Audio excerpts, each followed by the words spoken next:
Well, welcome to this video. I'm doing a video today to explain a little bit about how, in my experiences, I've come to understand how energy translates to our experience. Mainly because something come up, happened in my life, and it was a really good example. And although I did respond to the situation that happened, it took like a little bit of reflection before I thought, oh, maybe if I had responded this way, it might have changed. And that's all relevant. So I'm going to dive in a little bit.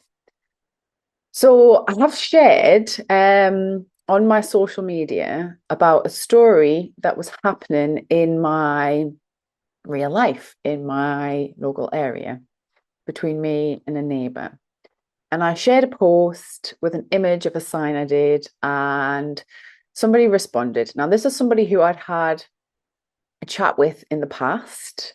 We'd connected before. So it wasn't somebody who I'd never spoken to, but it was somebody who I didn't really have a relationship with. And actually, the pattern of our first interaction was very similar to this, which was pretty much our second interaction.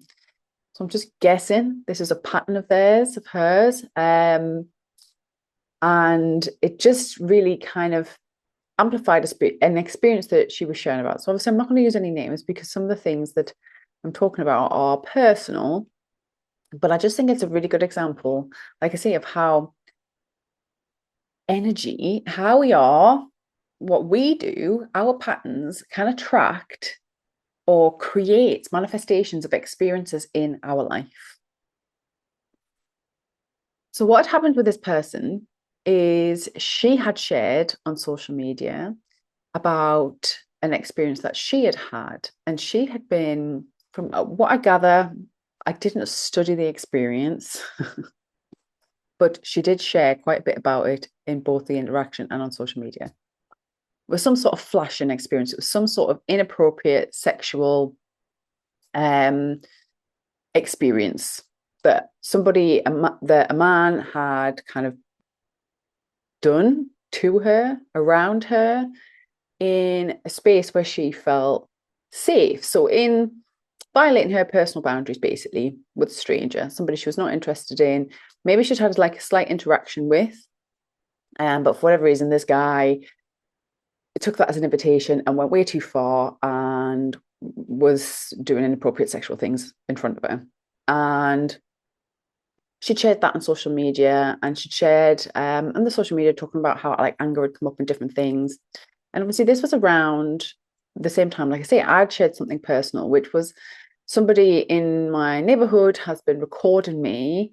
I'm not going to go into it here. If you're really interested, there's stuff on my social media. You'll have to add me on Facebook.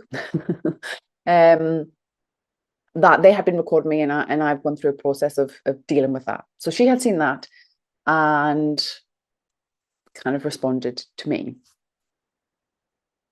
And what she did was sent me 17 minutes of monologue of her talking that started and ended with, I'm not sure if this is you. I think this is the person who posted this. And I think you might be interested in discussing my experience. And she sent me, like I said, they were 1 minute because it kept cutting out because she didn't have the new feature where you could record long messages. But even so, 17 minutes of just continual talking about this experience. And I did start listening to it at first because I thought, oh, it's a 1 minute voice note. You know, somebody sent a message to listen. And then I realized they would come through and come through and come through. So I left it. And then when I looked the next day, like I say, I totaled 17 of these messages. And I did listen and I responded. So I responded with a voice note, just kind of saying like, yes, that it was me. Although if it wasn't me, you've just sent 17 minutes of very personal stuff to somebody. And I wasn't sure why she was messaging me. I was kind of like, I'm not sure what you're wanting from the interaction. She had been talking about an idea that she'd had. So I kind of responded to that. And I reflected because she'd mentioned my experience. So I reflected a bit about my experience and how I'd handled my experience and the choices I made and why. And then kind of reaffirmed my boundaries and just said, look, if you send messages like this again, then I might listen, I might not. And I'll get back to you when I can. And then it turns out she must have got very upset about that because she sent me a couple of replies and blocked me, which I'm not bothered about because I didn't want that experience, right? And this is why I want to talk about the energy. I don't mind people sharing with me, but I'm very, very much, I expect enough respect to ask for my consent and to make sure that the space is appropriate. That's just an expectation I have. Like, don't violate my consent. Just don't. It already gets my back up.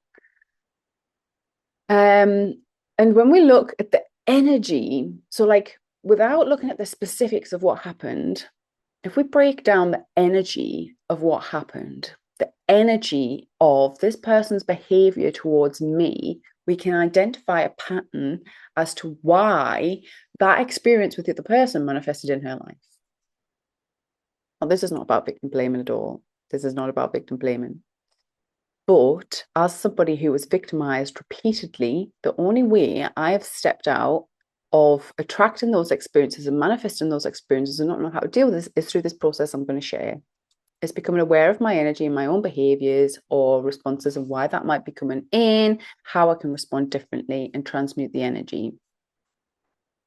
And I spent a lot of years working through that and having to respond to that in my mind, so in creating strategies, thinking it through, but also in my body, releasing the physical energy of it, working through my nervous system responses, my trigger responses, and just feeling that heightened energy around something. Because when our energy is heightened, it's more attractive, right? It's bringing something in. And also then having to deal with it in my real life when actual situations come up, responding physically, mentally, emotionally, responding differently. And I've just given away the whole video, but that's what I'm about to talk about. But when we look at at her behavior, what she did to me was she assumed that I was somebody without clarifying that she recalled knowing or an experience with or some sort of connection with.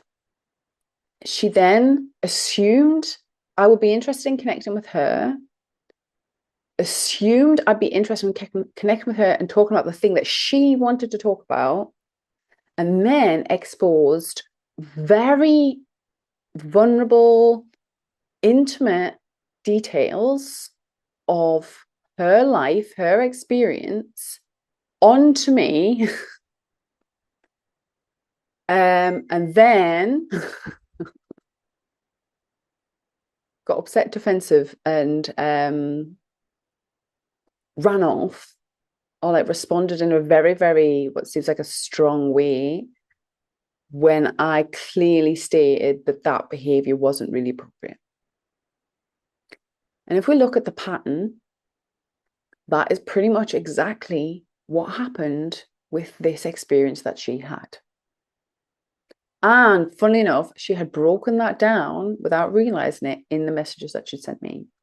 Because part of the messages was that like unpacking here's the different, like why that might be interacted in her experience and how I respond to it and all this different stuff. Like I said, it was 17 minutes. It was quite a lot of stuff that was coming up. When we have something like that repeating in our lives, because this wasn't an isolated incident, it wasn't the first time this sort of thing had happened. When we have something like that happening again and again in our lives, it's showing us a cycle of pattern. And the only way that can be coming into our experience is because there's some sort of attraction there. And again, this is not about victim blaming. or anything like that. It's just about becoming aware of ourselves and why certain things might happen to us and not others, and what we can do about it. So for a start, if I was there and if I'd had the opportunity to dive into that with her, we could have looked at this first of all, not seeking clarity about who the person is you're connecting with, not seeking consent, whether or not that person actually wants an interaction with you, not seeking clarification about what that person is prepared to connect with you about, like what within what boundaries, and then exposing so much of yourself it was inappropriate, especially without the first three, especially without checking that it was the right person and asking for consent and then clarifying what the boundaries around that consent would be. To just put that on someone, that experience on someone, was very exposing of her and unwelcome actually for me. So I had to pretty much go through a process of dealing with her energy that was suddenly on me and an experience that I didn't ask for in my private space somewhat. Now, obviously my social media messaging isn't private, but you know, I have got certain settings that only certain people can message me and stuff. And we had spoken before, so she could message me. Like I'd opened somewhat of a boundary between us, so there was an open channel of communication, but I wasn't offering her a space to offload what she offloaded or talk about what she offloaded. And she didn't even ask if that was, something that I'd be open to. So if we look at the energy that way, the two experiences are very, very similar. So how she behaves with other people is actually the same behavior that she was getting back.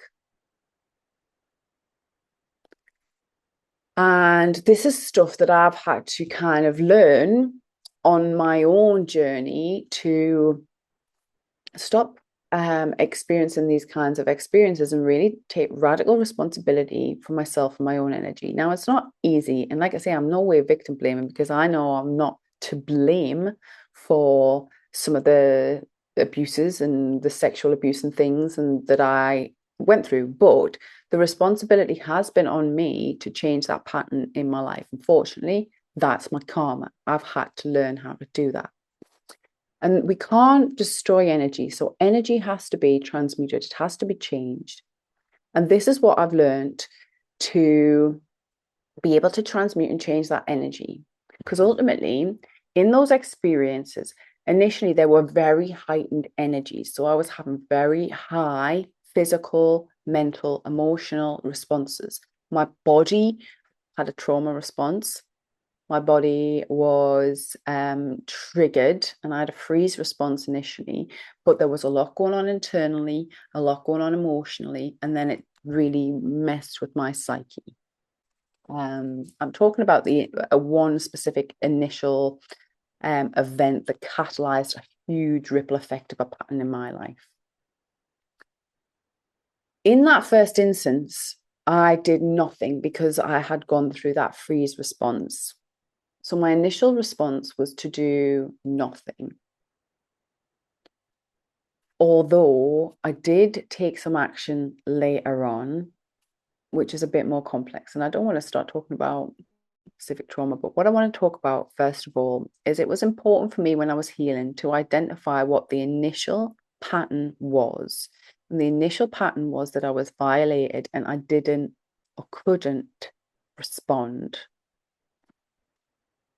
So, going through a process, what's happened when I have been healing those wounds is having to transmute the energy in different ways. Now, physically, I've had to do work on trauma release exercise, bioenergetics, getting that physical energy out of my body so that when I'm responding in certain situations, I'm not physically triggered which was a very heightened state that was attracting, those situations in. I've had to learn to think about them differently. I've had to learn to be able to be much more analytical about the experiences, much more detached. And then I've also had to change how I respond to them in my soul, in my spirit, in my emotions, and what they mean within the story of my life. So I've had to change how my body, mind, and soul react to those scenarios from the past, but also in the present. And then as they came around, and different experiences came around, I had to choose then to respond to them differently in order to transmute that energy and try new, different ways of dealing with them. So because my initial pattern was to do nothing, my next strategy was to confront. So even if I had the response of not being able to respond in a way I like in the moment, I confronted the people who would then either violate or attempt to violate me. Another thing I did was report it. So then, and this was sometimes alongside a confrontation or separately. And I also chose to report some past experiences that I didn't report to kind of clear that energy as well. And that is basically a form of seeking some sort of external support and validation that I hadn't initially. So again, was very different to my initial pattern. And then the last strategy that I took is to create and express this experience or my response to an experience publicly. So something, and I expressed myself around it. So I was very open then about what had happened, how I felt about it, and why I was doing what I was doing. Those actions that I chose to take were specific to my initial pattern, because I had been able to analyze what had happened and understand my pattern, because there was a repeating pattern of these violations in my life. And I could, when you can look at the energy as separate necessarily to the actions, like what's the underlying energy of this, I was able to then identify an energy archetype that needed to be addressed. What I've noticed is the more that I've had to practice this and followed my strategies to change this energy, as every new event has happened, my energy has changed. So even though the actions might have been similar and following a pattern, this most recent event that I had, and in fact, even this event with this person coming into my inbox and her kind of violation of that space with her exposing this traumatic experience of hers, I was calm the whole time. So I wasn't angry, I wasn't upset, I wasn't, there was nothing in my energy field responding to the events in a way that I think will attract more of that. In fact, now I've kind of gone through this process of transmuting it, and this video is a form again. I'm creating around this experience that happened, and I'm expressing myself about how I feel about it and why I'm responding this way. And although doing that might seem illogical, perhaps even to some people watching it, it makes complete sense when you know my pattern. And being able to share about this experience from a calm, centered place, to reflect on it, to not feel frightened, not feel like I need to hide or ashamed of the experience.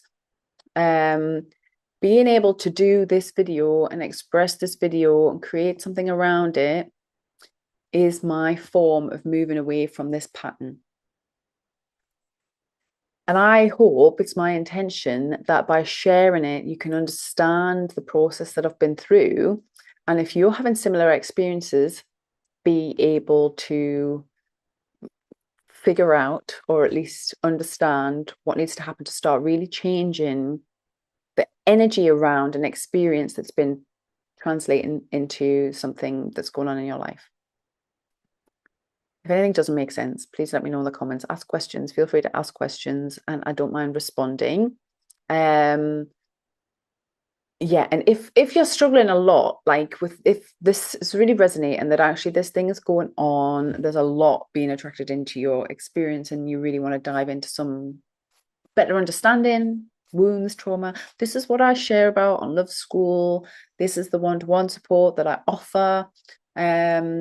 Get on over to Love School and please have a look at some of the courses, or feel free to message us, and we can have a conversation, a dialogue, a two-way conversation. Please do not violate me and send 17 minutes of all your trauma. If I need to know about it, I'll ask. But make a request for contact and we can discuss it, talk about it, and I can potentially give you some guidance as to where's best to look to start to understanding your patterns, or create a strategy for how to respond to them. I hope this video has been helpful. Like I say, please let me know in the comments if there's anything that doesn't quite make sense or anything. And please like and subscribe to the channel if you want more content like this.